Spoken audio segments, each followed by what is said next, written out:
আসসালামু আলাইকুম, সবাইকে তানিয়া সোমেন ফ্যামিলিতে স্বাগতম। আশা করি সবাই ভালো আছেন। তো সকালের এই ঠান্ডা বাতাস আর পাখির কিচিমিচির শব্দ কার না ভালো লাগে, তাই না? আমার তো বেশ ভালো লাগে। সেই দিনের ওয়েদারটা ছিল এরকম একটু ঠান্ডা। তো সকালে ঘুম থেকে উঠে প্রথমেই হচ্ছে বাবা মেয়ের জন্য ডিম সিদ্ধ বসিয়ে নেব। সকালে যেহেতু মেয়ের স্কুল, মেয়ে রেডি হচ্ছে, আর এখান দিয়ে আমি ডিমটা সিদ্ধ করে নিলাম। কারণ ওর বাবা ওকে স্কুলে দিয়ে আসবে, আর খালি পেটে স্কুলে যাওয়া তো ঠিক না, এই জন্য। তো ডিমটা সিদ্ধ বসিয়ে দিয়ে আরেকটা দরকারি কাজ আছে, সেটাও সেরে নেব। তো সকালে ঘুম থেকে উঠেই কোনো কাজ করা হয়নি, কিন্তু সবথেকে দরকারি কাজ হচ্ছে ওনাদের সকালে আর কি খাবারটা আর কি রেডি করা। তো তাড়াহুড়ায় ডিমটা সিদ্ধ বসিয়ে দিলাম। তারপরে হচ্ছে ওর বাবার জন্য করলার জুস বানিয়ে নেব। উনি প্রতিদিন সকালে করলার জুস খায়, এটা হচ্ছে ওনার একটা হ্যাবিট, উনি খাবেই। তো এই জন্য আর কি একটা করলা নিয়ে সুন্দর করে গ্রেটার দিয়ে গ্রেট করে নেব। আর এখন হয়তো বা কিছুদিন আমার ভিডিও দিতে এভাবে লেট হতে পারে। এভাবে তো একদিন পর পর আমি ভিডিও আপলোড করে, একদিন বা 2 দিন পর পর। এখন হয়তো বা আরও দেরি হতে পারে, মানে বলা যায় না, কারণ বাচ্চাদের এক্সাম। তো বাচ্চাদের পড়ালেখা সিলেবাস এত যে দেখলে বাচ্চার মায়েরই মাথা ঘোরায়। মানে বাচ্চাদের এত পড়ার সিলেবাস, এত চাপ পড়ে, কি আর বলবো। তো এই তো করলাটা সুন্দর গ্রেট করে তারপরে হচ্ছে করে নেব। আমি একটু পানি মিশিয়ে নিই আর কি, যে গ্রেটারটা একটু পানি দিয়ে একটু ধুয়ে নিই। না হলে এত তিতা, কিভাবে যে খায় ওর বাবা আমি জানি না।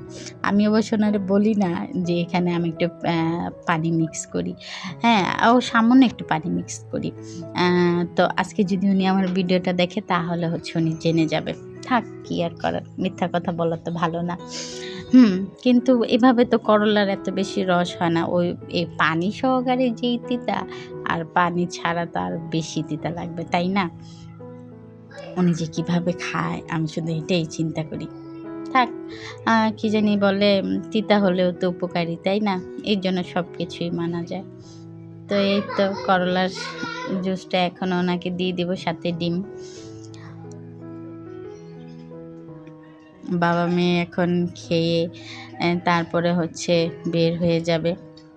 এরপরে আমি যেহেতু এখন গরম, আর আমার যেহেতু এটা দক্ষিণ সাইডে আমাদের বাসাটা, অনেক বেশি রোদ হচ্ছে করতে হয়, তাই সকাল সকাল ওদের স্কুলে পাঠিয়ে দিয়ে রান্নাবান্নার আয়োজন করে নিলাম। তো আজকে রান্নাবান্না ছিল খুবই সিম্পল একটা, ডিম এভাবে আর কি একটু ভুনা করতেছিলাম ভেজে, সাথে হচ্ছে ডাল আর ভাজি রান্না করছিলাম। কি ভাজি করছিলাম যেন ভুলে গেছি, অবশ্য ভিডিও দেখলে মনে পড়বে। এই তো ডালে বাগার দিয়ে দিলাম। হ্যাঁ, এই তো মানে শাক ভাজি করছি। এটা অবশ্য উনি মেয়েকে স্কুলে দিয়ে আসার সময় শাকটা নিয়ে আসছিল, তো এই জন্যই আমার মনে ছিল না। তো এই তো এটা কি বলে, হেঁচি শাক বলে। এই ঢাকা শহরে গ্রামে শাকগুলো পড়ে থাকে, তাই না? আর ঢাকা শহরে শাকই কিনে নিয়ে খেতে হয়। তো এই তো তখন এই তো আমি এখন বললাম না, গরমের জন্য 10টা সাড়ে 10টার মধ্যে রান্নাবান্না শেষ করার চেষ্টায় থাকি। তো সুন্দর মতোই হয়ে যায়, 10টার মধ্যে রান্নাবান্না সব কিছু শেষ হয়ে যায়। রাতে বাজার করে নিয়ে আসে, তাই আর কোনো ঝামেলা হয় না। তারপরে হচ্ছে যেই গরম, ছেলেকে স্কুলে নিয়ে যাওয়ার, মেয়েকে নিয়ে আসবো, তো এই জন্য একটু শরবত বানিয়ে রাখতেছিলাম। ছেলেকেও বোতলে করে দিয়ে দেবো, আর মেয়ের জন্য। তো এরপর আর ভিডিও করা হয় না, সোজা চলে যাব বিকালে। তো আবার চিন্তা করলাম যে একটু কেক বানাই। তাই আর দেরি না করে হচ্ছে ভ্যানিলা ফ্লেভারে কাপ কেক আর হচ্ছে একটু পাউন্ড কেক বানিয়ে নিলাম। তো অল্প পরিমাণে আর কি বানিয়েছিলাম, বেশি না। 2টা কাপ কেক আর একটা ছোট পাউন্ড কেক। তো আজকের ভিডিও এ পর্যন্ত। আশা করি সবার ভালো লেগেছে। এতক্ষণ ভিডিওটা দেখার জন্য সবাইকে অনেক অনেক ধন্যবাদ। আর আমার ভিডিওটা যদি আপনাদের ভালো লাগে অবশ্যই লাইক অ্যান্ড সাবস্ক্রাইব করে আমার বন্ধু হবেন, আমার চ্যানেলের পাশেই থাকবেন আশা করি।